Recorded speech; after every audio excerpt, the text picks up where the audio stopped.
अब बात बाढ़ बारिश की। सूरत में पिछले कुछ दिनों से भारी बारिश हो रही है, जिसका असर आम जनजीवन पर भी पड़ रहा है। हादसे भी हो रहे हैं। यहाँ भारी बारिश के बाद एक इमारत का एक छज्जा गिर गया। गनीमत ये रही कि हादसे में कोई हताहत नहीं हुआ है। ये तस्वीरें जो इस वक्त आप देख रहे हैं, ये मकान के जो आगे का हिस्सा है वो किस तरीके से धराशायी हो गया लगातार हो रही बारिश की वजह से, वो इन तस्वीरों के जरिए आप देख सकते हैं। बहुत बड़ी गनीमत है कि कोई हताहत नहीं हुआ है। जिस वक्त ये छज्जा गिरा वहाँ पर कोई मौजूद नहीं था, अन्यथा भारी नुकसान हो सकता था। देश में मानसून अब राहत कम, आफत ज़्यादा बनता जा रहा है। पहाड़ी इलाकों में बादल फटने और लैंडस्लाइड आने से रफ्तार पर ब्रेक लग गया। वहीं मैदानी इलाकों में लगातार बारिश की वजह से जनजीवन अस्त व्यस्त कर दिया गया। पहाड़ से मैदान तक किस तरह मानसून से परेशानी बढ़ गई, देखिए रिपोर्ट।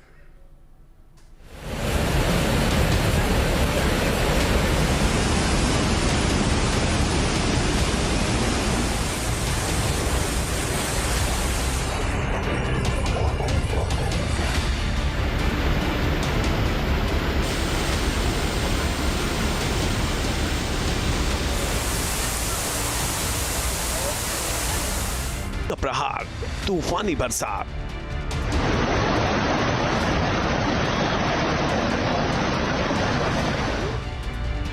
पहाड़ से मैदान तक कुदरत का प्रहार।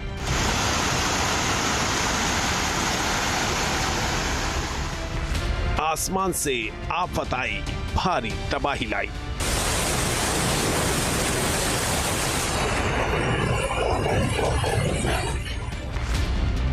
कहीं सैलाब, कहीं बादल फटा, लोगों पर संकट बढ़ा।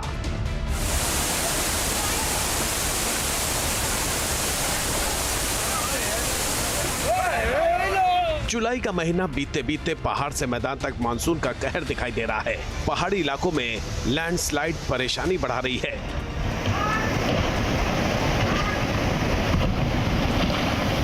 तो बादल फटने से जनजीवन प्रभावित हो रहा है। लोगों को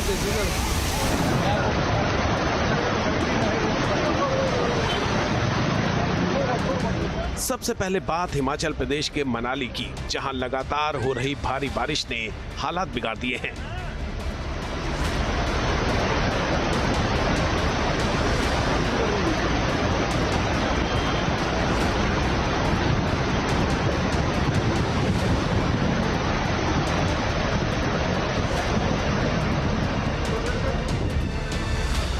ब्यास नदी खतरे के निशान के करीब पहुंच चुकी है और उसका तेज बहाव लोगों को डराने लगा है।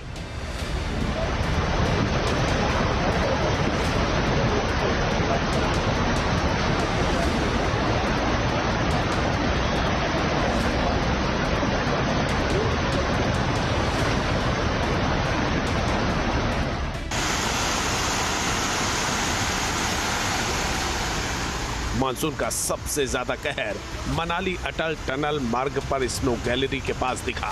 यहां भारी बारिश के कारण मलबा और पत्थर सड़क पर आ गए, जिससे आवाजाही प्रभावित हुई। प्रशासन ने यात्रियों को बेहद सावधानी से वाहन चलाने और ट्रैफिक एडवाइजरी का पालन करने की सलाह दी है। भारी बारिश से कई सेब के बागानों को भी नुकसान पहुंचा है और पहाड़ी इलाकों में भूस्खलन का खतरा लगातार बना हुआ है। दरअसल अचानक आए पानी और मलबे के तेज बहाव से नाले ने अपना रास्ता बदल लिया। इस कारण पानी सीधे लाचन क्षेत्र के सेब के बागीचों में घुस गया। इस दौरान 100 से अधिक सेब के पेड़ बह गए, जबकि कई बड़े बगीचे मलबे में दब गए। भारी बारिश के दौरान शिलिंग नाले के ऊपरी हिस्से में बादल फटने से जल स्तर अचानक बढ़ गया था। तेज बहाव के कारण नाले का रुख बदल गया और पानी के साथ भारी मात्रा में मलबा बागानों तक पहुंच गया। इससे कई किसानों की वर्षों की मेहनत कुछ ही समय में बर्बाद हो गई। उधर जम्मू कश्मीर के सोपोर में बादल फटने के बाद बेनार नाले में अचानक आई बाढ़ ने दहशत फैला दी।